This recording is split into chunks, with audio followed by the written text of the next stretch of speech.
Islam's version of paradise tells you everything that's wrong with the religion. Allah won't even be there. You don't even get to spend eternity with your God. Allah is off somewhere separate. He's distant. It's not an Islamic belief that God will be distant from those in heaven. Okay, the Quran emphasizes in chapter 54 verse 55 that we will be in a state of closeness to God at the time of being in paradise. And we can't see God because vision cannot comprehend him. He said in the Quran in chapter 6 verse 103, vision cannot perceive him. So no, we can't see God. And it's spiritual nearness, so God is not distant at all. Even the phrase that God uses in the Quran in chapter 50 verse 16 is he says that he is closer to us than our jugular vein. So he's not distant to us even in this world. Why would he be distant to us in the next? And if you're a Muslim woman, you're probably thinking, what do I get in all this? Nothing. You get nothing, just like with everything else in Islam. Because Islam was designed to cater to the flesh of men, not women. If you don't believe me, read the Quran, read the Hadiths. And okay, let's read the Quran and the Hadith and see if Islam is designed to cater to the flesh of men. Yeah, let's have a look. Quran chapter 33 verse 35 says, indeed the believing men and women, God has prepared for them forgiveness and a great reward. So there's equality. It's men and women.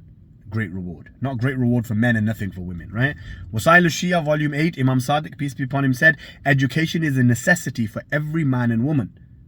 So the right to education, Islam allows it. Economical and property rights are also given to women in the Quran in chapter 4, verse 7. Here we go. Islam granted women inheritance rights when others didn't, even when Christianity, when we'll come to the Christianity aspect. And the same in Quran in chapter 4, verse 32, marriage consent for women in the Quran in chapter 4 verse 19. Wasail al-Shia volume 20, Imam Sadiq, peace be upon him, said, a woman must not be married without her consent. It's not valid. And women in Islam have a right to seek divorce. Now let all the things that I've just said, let's compare and look at the Christianity version of all these things, shall we? And we'll see who oppresses women. Does Islam oppress women or does Christianity? Corinthians 14 verse 34 and 35. Let your women keep silent in the churches, for they are not permitted to speak. It is shameful if they speak in a church. Wow. Here, it says that wives, submit yourselves unto your own husbands. Submit, yeah? So in Christianity, women are inferior to men because they have to submit. 1 Timothy chapter 2 verses 11 to 14. It was not Adam who was deceived, but the woman. For women were blamed for mankind's downfall and the original sin. And even until the 19th century, Christian women in Europe could not own property independently. Yet Islam, 14 centuries ago, allowed women to own properties independently. There's no leadership roles for women in the Catholic faith. Islam has never barred women from religious scholarship or influence. Christianity historically denied women a right to education. Islam allowed it. Christianity initially did not give women inheritance rights. Islam allowed it. There's no marriage consent historically for women in Christianity. If they denied the marriage, they would either be forced or be killed. And Islam says without a woman's consent, marriage is not valid. There's no divorce rights for women in Christianity, but there is in Islam.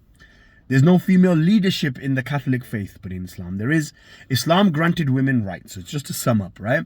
Islam granted women rights centuries before Western societies, including economical independence, education, consent in marriage, and equality. Women in Christianity, within its institutional form, long denied women basic rights and confined them to silence and submission with religious justification.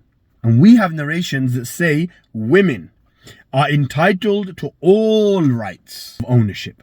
And here, Tahrir al-Ahkam, volume 2, it says that women are entitled to all rights of ownership. Her wealth is her own, and her husband has no claim to it without her permission. Al-Kafi, volume 5, page 379, a woman has full authority over her dowry. No one else has a right to it. Islam gave women legal identity, a right to vote, and to participate in society while still maintaining her modesty and values. Said by Syed Baqir al-Sadr. Ayatollah Sistani, our scholar, says that a woman is independent in her financial matters. She may buy, sell, and donate her property without her husband's permission. I'd like to see Christianity allow you to do that. And St. Thomas Aquinas, a Catholic, by the way, says that a woman is defective and misbegotten.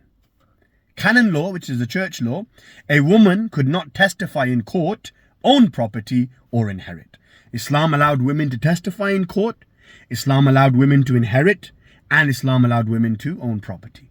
So no, Islam is not designed to cater to the flesh of men.